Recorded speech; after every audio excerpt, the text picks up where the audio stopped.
இருக்கிற வெளிப்பாடுகளிலே மேலான வெளிப்பாடு. அவர் நல்லவர். கரங்களை தட்டி ஆமென்.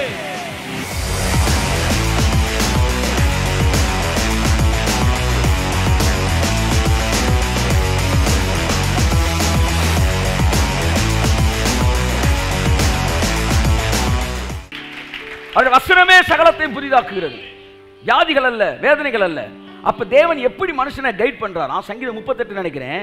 உன்மேல் கண்ணை வைத்து உனக்கு ஆலோசனை சொல்லுவேன்,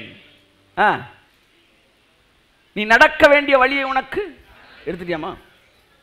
சங்கீதம் 32:8 வாசிப்போம். நான் உனக்கு போதித்து, நான் உனக்கு உன்னை அடித்து நீ நடக்க வேண்டிய வழியை உனக்கு காட்டுவேன். அப்படியா இருக்கு? நான் உன்னை அடித்து நீ நடக்க வேண்டிய வழியை உனக்கு இல்லை, நான் உனக்கு.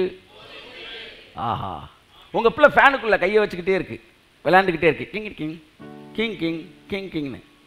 அது ஆபத்து. கை திடீர்னு என்ன செஞ்சிடும்? உள்ள மாட்டிக்கிறோம். அப்படின்னு உங்க பிள்ளைக்கு நீங்க என்ன செய்யணும்? சொல்லிக் கொடுக்கணும்னு நினைக்கிறீங்க. எப்படி சொல்லிக் கொடுப்பீங்க? டேய், கையை உள்ள விட்டினா இந்த ஃபேனோடைய ரெக்கை வந்து என்ன செஞ்சிடும்? பிளேடு உன் கையை கட் பண்ணுண்டா, வலிக்குண்டா. அப்படி தானே சொல்லுவீங்க? அப்படி தான் சொல்லுவேன்றவங்களாம் கை தூக்குங்களேன், கொஞ்சம் நல்லா கை தூக்குங்க. மீதி பேர் எப்படி சொல்லி தெரியும்? முன்னாடி சொல்லுங்க வாங்க. உங்கள் பிள்ளை கையை விட்டுக்கிட்டு விளையாண்டுக்கிட்டு இருக்குன்னா உள்ள மாட்டிக்கிட்டா சிக்கல்னு சொல்லி கொடுப்பீங்களா? எப்படி சொல்லி கொடுத்து உணர்த்த வேண்டவங்களாம் கை தூக்குங்க.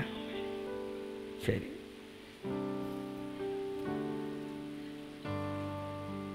இதை விட இப்படி சொல்லலாம்ல, அவன் கையை பிடிச்சி சரட்டு உள்ள அமைக்கிறீங்க சொன்னா இப்படிலாம் நடக்கும். அதனால நீங்க ஃபேனுக்குள்ள கையை விட மனசுல ஆழமா பதிஞ்சிரும்ல. இப்படி செய்யுங்களேன். நீங்க எத்தனை பேர் கை தூக்காதவங்களா அப்படித்தான் செய்வீங்க போல. இப்படி சொல்லி தருவேன்றவங்களாம் கை தூக்குங்க. சொல்லுங்க டக்குன்னு. வெளியில ஒரு ஆம்புலன்ஸ் நிற்குது, ஏற்றி விட்டுருவாங்களா? இதுல 50 பேரும் பெரிய உத்தமர்கள்லாம் கிடையாது. நீ எவ்வளவு நல்லவனா இருப்பினா, நான் எவ்வளவு நல்ல தேவன். கை தட்டுங்க சார், கை தட்டுங்க சார்.